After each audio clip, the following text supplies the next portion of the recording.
Today's topic sentence. आज का topic है सेंटेंस। सेंटेंस का अर्थ होता है वाक्य। आज हम पढ़ेंगे वाक्य के बारे में, सेंटेंस के बारे में। वाक्य किसको कहते हैं और किन चीज़ों से मिलकर वाक्य बनता है, और इसके भाग पढ़ेंगे पहले, फिर उसके बाद में पढ़ेंगे इसके प्रकार के वाक्य कितने प्रकार के होते हैं। चलिए स्टार्ट करते हैं। वाक्य क्या होता है, देखिए। एक से अधिक अक्षरों के सार्थक समूह को शब्द कहते हैं। वाक्य को बनाने से पहले हम जानेंगे कि अक्षर क्या होता है और शब्द कैसे बनते हैं, और शब्द को मिलाकर के फिर वाक्य बनता है। कैसे, देखिए। सबसे छोटी, वाक्य की सबसे छोटी इकाई क्या होता है? अक्षर। वाक्य की सबसे छोटी इकाई होती है अक्षर, जो कि का से लेकर ज्ञा तक होते हैं, है नी। और छोटे आ से लेकर बड़े अंक तक ये क्या होते हैं? स्वर। ये क्या होते हैं? स्वर। और ये होते हैं का से लेकर ज्ञा तक व्यंजन। तो ये का से लेकर जो ज्ञा तक हैं, इन अक्षरों से मिलाकर के शब्द बनता है, ठीक है। और शब्दों को मिलाकर के वाक्य बनता है। लेकिन कैसे शब्दों को मिलाकर के? जिनसे कोई अर्थ निकले, सार्थक यानी सही अर्थ निकले, तो उसको मिलाकर के क्या बनता है? शब्द। देखिए, एक से अधिक अक्षरों को मिलाकर के सार्थक समूह को क्या कहते हैं? शब्द कहते हैं। जैसे देखिए, ये अक्षर लिखा हुआ मैंने का, फिर लिखा है ला, फिर लिखा है मैंने मा। तो का और ला और मा, तो मैंने कई अक्षरों को, 3 अक्षरों को मिलाकर के क्या बना दिया? एक शब्द बना दिया। और शब्द कैसा बना हुआ है कि इससे कोई मतलब निकल रहा, अर्थ निकल रहा है। जैसे कलम, तो कलम का मतलब इससे पता चल रहा है किसी पेन के बारे में बात की जा रही है। अगर अपन इसको इस तरीके से लिख दें, मां, का और फिर ला, तो ये शब्द तो बन रहा है, ये शब्द तो बन रहा है, लेकिन अर्थ नहीं निकल रहा, तो इसको शब्द नहीं कह सकते हैं। शब्द उसी को कहेंगे जिससे कोई मतलब निकल रहा हो, अर्थ निकल रहा हो, ठीक है, उसको शब्द कहेंगे। और जिन शब्दों से अर्थ निकले और उन कई शब्दों का प्रयोग करके एक समूह बनाया जाता है, और उस पूरे समूह, उन शब्दों का समूह, उस शब्दों के समूह से अर्थ निकले, उसे वाक्य कहते हैं। देखिए, जैसे एक से अधिक ऐसे शब्दों को, ऐसे शब्दों का समूह, ऐसे शब्दों का समूह जिसका पूरा अर्थ निकले, वाक्य कहलाता है। जैसे देखिए, एक शब्द, 2 शब्द और ये 3 शब्द, ठीक है। तो कई शब्द मिलाए हैं मैंने, और कई शब्द मिला के ये पूरा क्या बन गया है? वाक्य। ये वाक्य इसको क्यों कहेंगे? क्योंकि ये पूरा अर्थ निकाल रहा है। सेंस, राम बाजार जाता है, हमको ऐसा पता चल रहा है कि हमें राम के बारे में बताया जा रहा है। अगर ऐसे होता, जाता राम है बाजार, तो इससे क्या नहीं हो रहा है? अर्थ नहीं निकल पा रहा ढंग से, समझ में नहीं आ रहा है कि सामने वाला व्यक्ति क्या कहना चाह रहा है। तो इसको वाक्य नहीं कहेंगे। वाक्य किसको कहेंगे? जिससे सही अर्थ निकले। राम बाजार जाता है, तो इससे एकदम सही अर्थ निकल रहा है। राम बाजार जाता है, मीनिंग पता लग रही है। देखिए, राम गोज टू मार्केट। इन शब्दों को ऐसे व्यवस्थित किया गया है कि जिनसे अर्थ निकले, एक बात और भावना को समझ में आए। जैसे देखिए, जाता, राम, ये भी शब्द हैं, लेकिन इनको सही तरीके से व्यवस्थित नहीं किया गया है, इसलिए इनसे अर्थ नहीं निकल पा रहा, इस पूरे वाक्य से अर्थ नहीं निकल पा रहा है। देखिए, यहां देखिए, मैं आपको अंग्रेजी पढ़ाता हूं, मैं आपको अंग्रेजी पढ़ाता हूं, तो ये क्या है? सही वाक्य है। क्यों? क्योंकि इसमें से सेंस निकल रहा है, अर्थ निकल रहा है। अगर मैं इसको इस तरीके से कहूं, मैं पढ़ाता अंग्रेजी आपको हूं, तो ये वही शब्द हैं जो ऊपर लिखे थे, देखो वही शब्द हैं, लेकिन इनकी जगह को अलग अलग कर दिया गया है, इसलिए ये सही से व्यवस्थित नहीं है, इसलिए ये क्या नहीं कहलाएगा? वाक्य नहीं कहलाएगा। क्यों? क्योंकि ये सही रूप से व्यवस्थित नहीं है शब्द।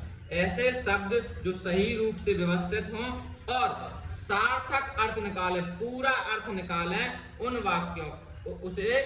वाक्यों को सेंटेंस कहते हैं। वो वाक्य कहलाते हैं जिनसे पूरा अर्थ निकलता है।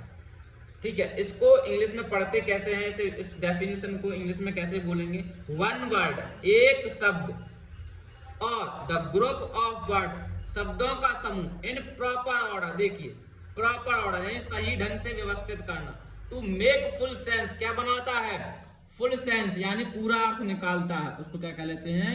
सेंटेंस कहते हैं। उसको क्या कहलाता है? सेंटेंस कहलाता है। देखिए जैसे I market go to, I market go to शब्द है, ये मीनिंग है, लेकिन ये प्रॉपर ऑर्डर में नहीं है, इसलिए ये सेंटेंस नहीं कहलाएगा। अगर प्रॉपर ऑर्डर में है तो वो सेंटेंस कहलाएगा, अगर प्रॉपर ऑर्डर में नहीं है तो वो सेंटेंस नहीं कहलाएगा। प्रॉपर ऑर्डर कैसे? आई गो टू मार्केट, इससे पता चल रहा है कि मैं बाजार जाता हूं, लेकिन I go to I market go to, इससे कोई अर्थ नहीं निकल रहा, तो ये सेंटेंस नहीं कहलाएगा। ऐसे शब्द जो सही रूप से व्यवस्थित हो और पूरे वाक्य का अर्थ निकले, तब वो क्या कहलाएगा? वाक्य या सेंटेंस। अब देखिए सेंटेंस के भी दो भाग होते हैं, दो हिस्से होते हैं। देखिए पार्ट्स ऑफ सेंटेंस, वाक्य के भाग। पार्ट्स ऑफ सेंटेंस का मतलब है वाक्य के भाग। दो प्रकार के होते हैं, सब्जेक्ट और प्रेडिकेट।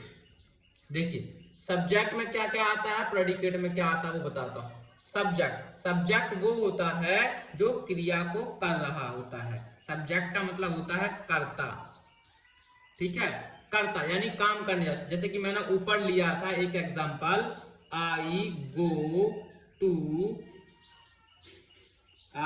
टू मार्केट, तो मैंने ये सेंटेंस ले लिया, एग्जांपल ले लिया। इसमें सब्जेक्ट क्या है? आई क्यों है? क्योंकि जाने का काम कर रहा है, आई कर रहा है, तो जो क्रिया को करता है उसको सब्जेक्ट कहते हैं, और बाकी जो बचा होता है उसको प्रेडिकेट कहते हैं। समझ पा रहे हैं? जैसे एक और मैं एग्जांपल दे देता हूं, Ram does not eat the mango. ये मैंने क्या कर दिया, एक एग्जांपल लिख दिया।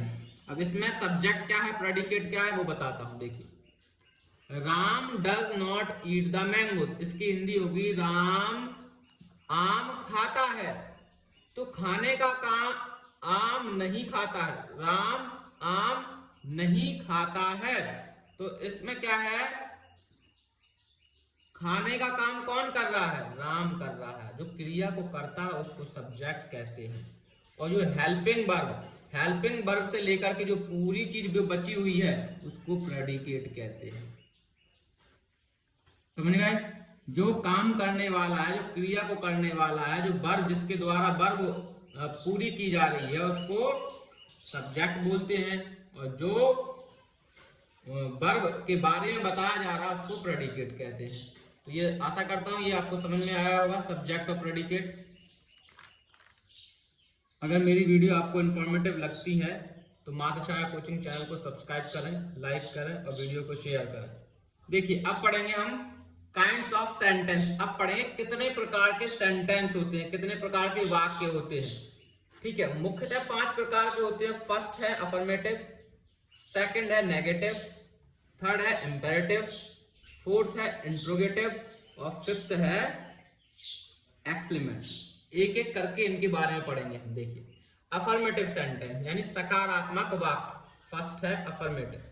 इसमें क्या होता है, जिस वाक्य में कुछ कार्य क्रिया, कार्य का मतलब क्रिया, सकारात्मक रूप से हो तो उस वाक्य को अफर्मेटिव सेंटेंस कहते हैं, अफर्मेटिव कहते हैं। जैसे देखिए राम बाजार जाता है, एकदम सिंपल है और राम के बारे में सिंपल बताया गया है कि राम बाजार जाता है, सीधे सीधे आपको इंफॉर्मेशन दी गई है किसके बारे में, राम के बारे में।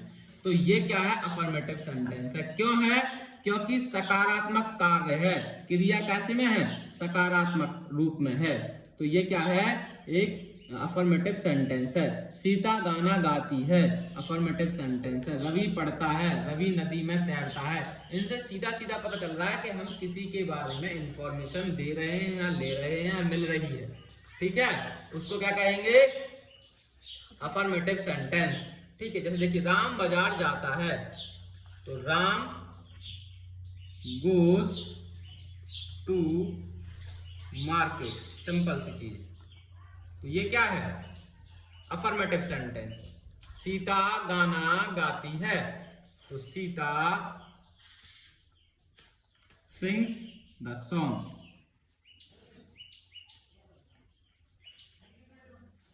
रवि पढ़ता है, रवि रीड्स, रवि रीड्स। रवि नदी में तैरता है,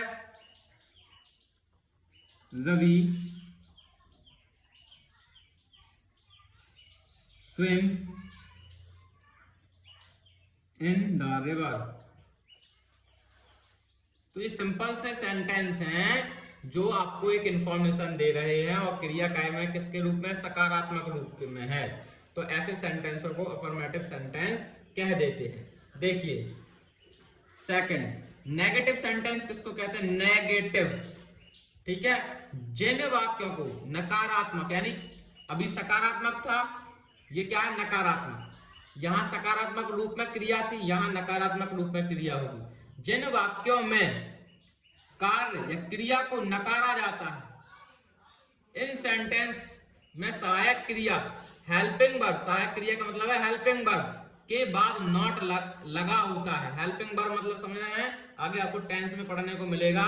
ये टेंस के हेल्पिंग वर्ब से पता चलता है कि ये कौन से टेंस का सेंटेंस है। जैसे देखिए is, are, am, was, will, shall, were, etcetera, ये सब क्या है? हेल्पिंग वर्ब है। डू, डज, है ना, वुड, शुड, ये सब हेल्पिंग वर्ब हैं। इनके बाद में नॉट लगा होता है, वो क्या हो जाएगा? नेगेटिव सेंटेंस, यानी क्रिया को नकारा जा रहा होगा, मना किया जा रहा होगा। जैसे कि देखिए मैं एक एग्जांपल देता हूं आपको। मैं आपको हिंदी नहीं पढ़ाता हूं, हिंदी नहीं पढ़ाता हूं।